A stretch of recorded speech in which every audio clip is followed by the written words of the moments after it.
This is Suchadatta, SST teacher, teaching you the first chapter of economics, class 10, development.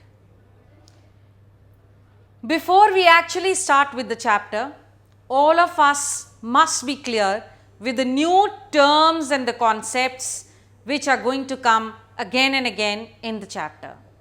To start with, I'll start with the first term, and that's national income.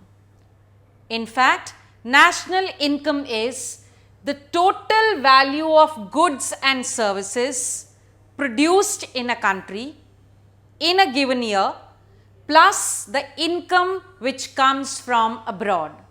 That is all the production, all the monetary things which have happened in a financial year. Per capita income. Per capita income meaning to say how much income is expected of every individual to earn in a year. This is calculated by national income divided by the total population of the country. Essential factors for development. Now, development cannot take place unless few factors are kept in mind, and those factors are: everybody should have freedom. Freedom of speech, expression, freedom of movement. Then everybody should feel secure. There should be peace, there should be medical facility. That is a complete package in which human development is possible. That will ensure that there is a proper growth of development. Literacy rate. Now, literacy rate means when you actually find out that how many people are literate, but those who are above the 7 years of age. Public distribution system. Public distribution system. In fact, this is a good effort which has been done by the government of India, and all the essential items required like the wheat, rice, sugar are sold at outlets of fair price shops by the government of India. This step ensures that there is proper distribution and also there is price check.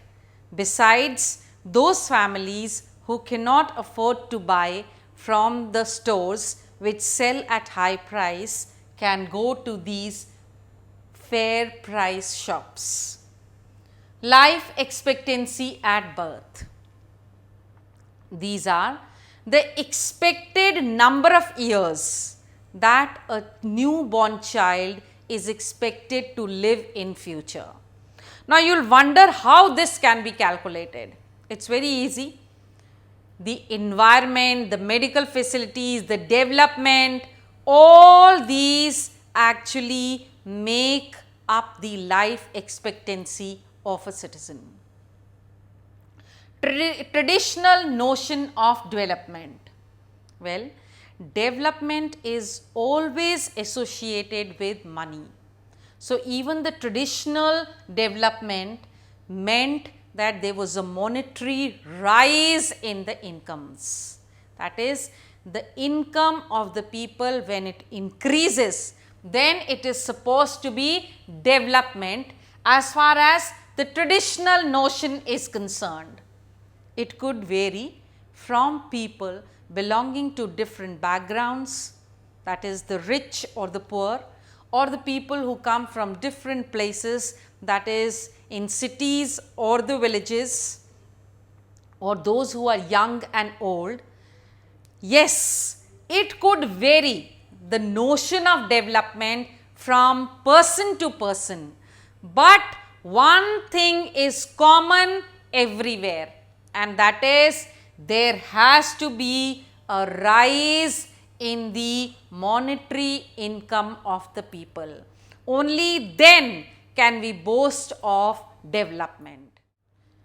Next is gross enrollment ratio. Gross enrollment ratio means the number of children who would get admission in primary, secondary schools or the colleges. That is the enrollment ratio in various educational institutions is in fact gross enrollment ratio. Next is sustainable economic development. Sustainable economic development means when the development takes place but there is no damage to the environment. It will not be a reckless development in which you just think of the present and you don't bother about as to what is going to happen in future. You are equally concerned for the future generation. You save the environment, you keep your environment green and clean. That's sustainable economic development. Meaning to say, everybody will be sustainable, whether the present or the future generation is the sustainable economic development.